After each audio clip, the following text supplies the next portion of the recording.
Voilà, système de fixation pour les roues de transport. Hop, on les insère par-dessous. On vient clipser en haut, Laurent, c'est ça? C'est ça. Et le tour est joué, on n'a plus qu'à descendre le kayak et après ça roule tout seul. On va le faire descendre. Donc voilà, vous voyez Laurent, il est tout seul. Il décharge son kayak.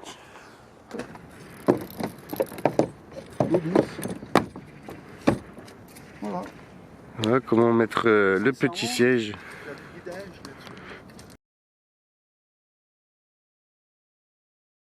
Le Pro Angler de chez Hobby. Ensuite, il y aura sur le côté les 3 PA14 qui eux font 4,20 m de long pour 97 cm de large, qui est le plus gros modèle de la marque de chez Hobby. Niveau stabilité et performance, de belles machines.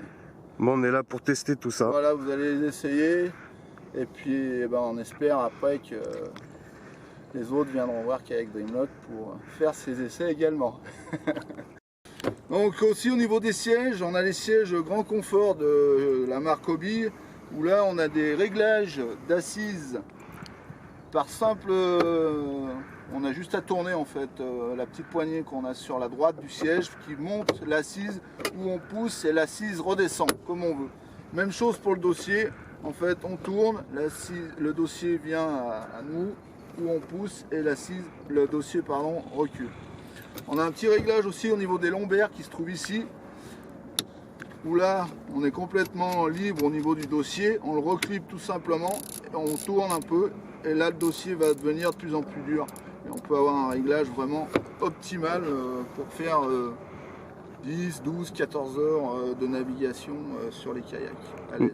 Donc super cool pour ceux qui ont des mal de dos. Ouais, voilà. C'est beaucoup plus confortable qu'un flat tube, quoi. C'est ça, il y a déjà eu pas mal de clients qui sont venus sur les sièges des Hobby et franchement tout le monde en a été vraiment ravi. Un petit réglage de départ et après la journée est partie au top. Super. Voilà. Alors une petite chose importante aussi au niveau du siège, on a une petite poignée qui se trouve juste là, sur le côté, où en l'actionnant, on va libérer sous le siège une petite barre où le siège va tomber en réalité sur l'arrière. Voilà. Ce qui permet sur des navigations longues, où on a des longs trajets à avoir, d'avoir une bonne inclinaison pour avoir une bonne propulsion avec le pédalier. Très agréable.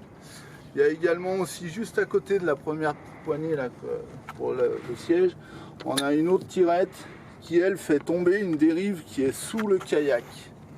Et cette dérive bien sûr, eh bien, au niveau de la direction, tient votre kayak vraiment droit. Ça vous évite de toujours avoir la main sur la direction, droite-gauche. On se met en position couchée, on propulse très fort et on touche plus rien, on garde un cap et on y va. Très agréable aussi également quand on a du vent, quand les kayaks des fois peuvent être sujets à des dérives. Du coup on met cette dérive sous le kayak et on garde un cap et du coup le kayak tourne très peu, quoi. Alors le système de pédalier, Mira. Dis-moi tout, Laurent. Deux petites tirettes, toujours face à toi. Ouais. Positionner le pédalier dans le puits qui est à tes pieds. Tu le laisses tomber tout simplement dans l'eau, tac, et il vient se clipper, clac. Ok. Là il ne bouge plus. Il te faut un minimum de, tu vois là on doit avoir 40 cm d'eau pour éviter que les pales touchent dessous. Possibilité aussi même quand tu arrives au bord, c'est tu peux remonter tes pales sous ton kayak, tout simplement en poussant ton pédalier. Et comme on a un système où les pales vont de droite à gauche, elles sont venues se plaquer dessous là. D'accord. Elles sont contre le kayak, voilà, en fait, contre la paroi. Du coup là t'as pas besoin d'eau. D'accord. Ça c'est très bien quand tu veux par exemple au fond. aller au fond bien sûr. Mais quand tu veux aller par exemple faire une petite pause, tu plaques tes palmes comme ça et tu as un système à côté de toi, tu vois, un petit crochet avec un élastique où là tu viens prendre ton pédalier qui garde les pales bloquées contre ton kayak. D'accord, du coup on peut se lever. Du coup tu arrives au bord, tu peux descendre, tu remontes dans ton kayak, tu lui mets le nez face au large et tu remontes dedans. Tout simplement. Tu renlèves ton élastique et tes pales retombent dès que tu as 40 cm. La tirette rouge, marche arrière, on tire un petit coup dessus, les pales dessous font un 180 degrés. Tu passes en marche arrière. D'accord. Le vert, marche avant. Quand tu arrives au bord, si tu veux enlever ton pédalier, c'est très simple. 2 petites poignées, une sur la gauche, une sur la droite, on les tire à soi. Et on sort le pédalier. Ok. Voilà, tout simplement. Ok? Parfait. Voilà. J'ai plus qu'à. Il n'y a plus qu'à. Merci Laurent. Je t'en prie.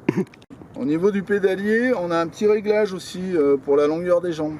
On peut aussi bien avoir un enfant de 7 ans, grosso modo, comme un adulte de plus de 2 mètres. Alors, avec tout simplement des réglages qui se trouvent juste ici. On a cette position. La position 1, en appuyant sur le haut du pédalier, ça va libérer le petit axe qui est là. Et en la ramenant sur la position 1, là, on peut vraiment avoir une personne de petite taille. Puisque les pédales, vous voyez, se ramènent totalement au niveau du siège. Voilà, je fais 1m60, je peux même pas pédaler. Non, là tu peux pas, là, tu vois. Voilà, donc c'est vraiment pour un enfant. Voilà.